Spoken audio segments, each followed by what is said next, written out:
আসসালামু আলাইকুম ওয়া রাহমাতুল্লাহ। আলমগীর কোচিং এর পক্ষ থেকে সকলকে জানাই সুস্বাগতম। সুপ্রিয় শিক্ষার্থী, আশা করি তোমরা ভালো আছো, সুস্থ আছো। এইচএসসি পরীক্ষা 2025 যারা অংশগ্রহণ করছো তাদের জন্য আজকের এই ভিডিওটি অত্যন্ত গুরুত্বপূর্ণ। আজকে যে বিষয় নিয়ে তোমাদের সাথে আলোচনা করব, ইসলামের ইতিহাস ও সংস্কৃতি প্রথম পত্র দ্বিতীয় অধ্যায় সৃজনশীল জ্ঞানমূলক অংশ নিয়ে তোমাদের সাথে আজকে আলোচনা করব। আশা করি শেষ সময় পর্যন্ত আমার সাথেই থাকবে। So let's go.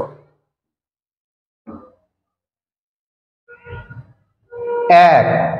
মদিনার পূর্ব নাম কি ছিল? 2. মুহাম্মদ শব্দের অর্থ কি? 3. মিরাজ শব্দের অর্থ কি? 4. মিরাজ কত খ্রিস্টাব্দে সংঘটিত হয়? 5. হযরত মুহাম্মদ সাল্লাল্লাহু আলাইহি ওয়াসাল্লামের মাতার নাম কি? 6. ফাতহুম মুবিন শব্দের অর্থ কি? 7. হিজরত অর্থ কি? 8. কত সালে উহুদের যুদ্ধ সংঘটিত হয়? 9.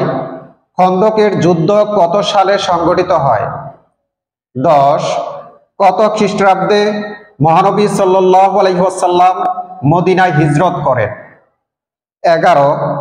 কত সালে মহানবী সাল্লাল্লাহু আলাইহি ওয়াসাল্লাম মক্কা বিজয় করেন?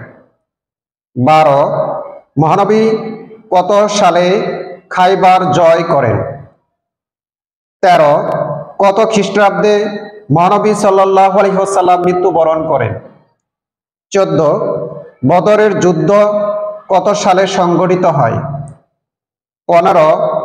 আনসার শব্দের অর্থ কি? 16. মুহাজিরিন শব্দের অর্থ কি? 17. বদরের যুদ্ধে কুরাইশদের সেনাপতি কে ছিলেন? সুপ্রিয় শিক্ষার্থী, বাংলাদেশে যে কয়টি শিক্ষা বোর্ড রয়েছে এই কয়টি প্রশ্ন থেকে 100% কমন পড়বে ইনশাআল্লাহ। ভিডিওটি যদি তোমাদের ভালো লাগে নিজেরা দেখবে, পাশাপাশি সবাইকে দেখার সুযোগ করে দিবে।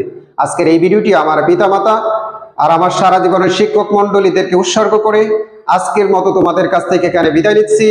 আল্লাহ হাফেজ। আসসালামু আলাইকুম ওয়া রাহমাতুল্লাহ।